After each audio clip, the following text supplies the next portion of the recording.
Kebutuhan energi di Indonesia terus meningkat.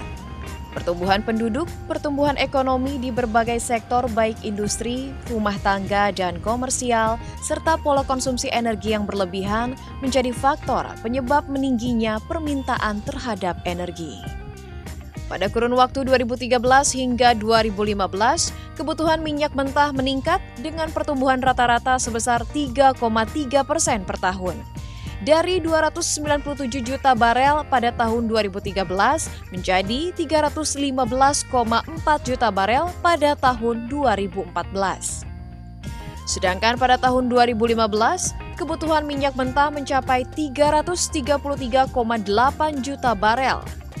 Penyediaan energi akan tetap didominasi oleh energi fosil sampai dengan tahun 2050.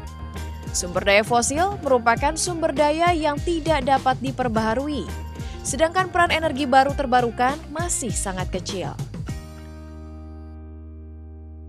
Minyak katakanlah kalau dengan tingkat konsumsi yang ada saat ini, dengan tingkat reserve yang ada, kita bisa sampai 11-12 tahun. Kemudian untuk gas, kita bisa sampai 40-50 tahun, dan yang masih agak panjang adalah batu bara. Nah, jadi sumber daya ini akan semakin menipis ya, seiring dengan semakin tingginya tingkat konsumsi, eksplorasi yang semakin sulit, begitu ya, sehingga kita harus bersiap-siap, katakanlah dalam beberapa tahun ke depan sumber daya ini akan habis, dan kita kalau tidak kita kembangkan energi terbarukan, itu akan menjadi hambatan besar buat pembangunan ekonomi. Saat ini diperkirakan untuk status cadangan energi per 1 Januari 2015 hanya mencapai 7,30 miliar barel. Indonesia perlu mengoptimalkan pemanfaatan energi baru dan terbarukan. Peran energi baru dan terbarukan dalam penyediaan energi primer baru mencapai 10%. Pemanfaatan energi baru dan terbarukan sudah diamanatkan Undang-Undang Nomor 30 Tahun 2007 tentang Energi dan Peraturan Pemerintah Nomor 79 Tahun 2014 tentang Kebijakan Energi Nasional. Berbagai macam undang-undang sampai ke permen itu sudah banyak amanah bahwa kita harus memanfaatkan energi terbarukan. Pemerintah dengan DPR sudah juga menetapkan target.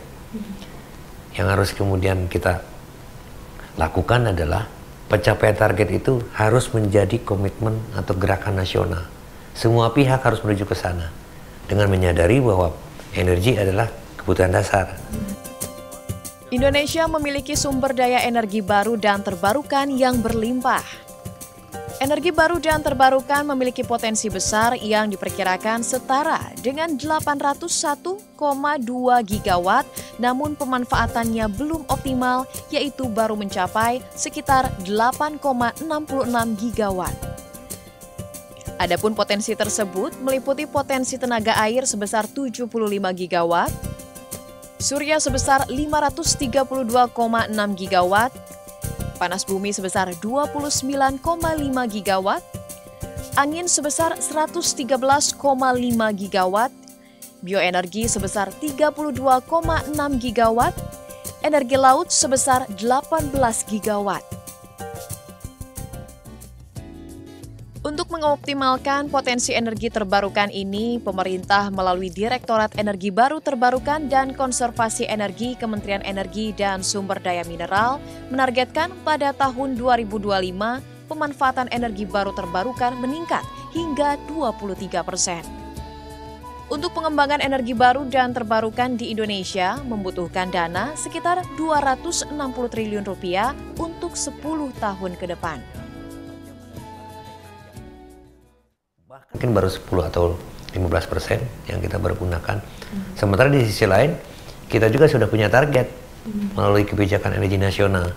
Dan di dalamnya, target dari biomasa juga sudah besar. Kurang lebih mungkin sampai tahun 2025 itu, biomasa akan menyumbang kurang lebih mungkin 2,5 sampai 3 gigawatt. Selain ada panas bumi di situ, ada biogas di situ, ada mikrohidro, ada PLTA, ada panas bumi, semuanya berkontribusi terhadap pencapaian boran energi nasional yang sudah ditetapkan secara PP, yaitu 23% pada tahun 2025 kan.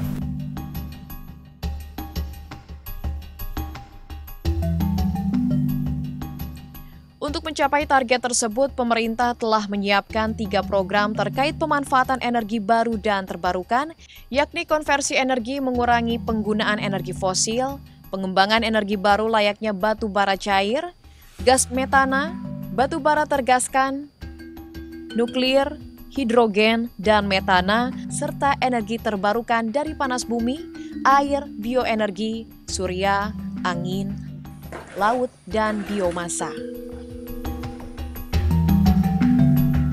Presiden Joko Widodo pun dalam konferensi tingkat tinggi perubahan iklim di Paris, Prancis pada akhir 2015 menegaskan tentang pengembangan energi baru dan terbarukan serta akan memberikan insentif bagi pemanfaatan sampah untuk menjadi energi. Selain itu, pemerintah juga merencanakan berbagai kebijakan terkait dengan perilaku konsumen, yakni kewajiban efisiensi energi melalui kampanye penghematan energi, program Indonesia Terang, percepatan pembangunan pembangkit listrik energi terbarukan, maupun dengan penetapan tarif pembelian energi terbarukan. Untuk listrik dari energi matahari, harga yang ditetapkan berkisar antara 25 sen hingga 30 sen dolar AS per kWh. Untuk energi geotermal atau panas bumi, berkisar 12 sen hingga 25 sen dolar AS per kWh. Air berkisar 10 sen hingga 14 sen dolar AS per kWh, dan biomasa berkisar antara 9 sen hingga 19 sen dolar AS per kWh. Melalui penetapan tarif ini diharapkan agar banyak investor yang berminat untuk mengembangkan energi terbarukan di Indonesia. Dengan besarnya potensi Indonesia untuk pemanfaatan energi baru dan terbarukan, upaya pengembangan energi ini, pemerintah terus menggandeng berbagai pihak untuk terus menggagas pengembangan energi baru dan terbarukan.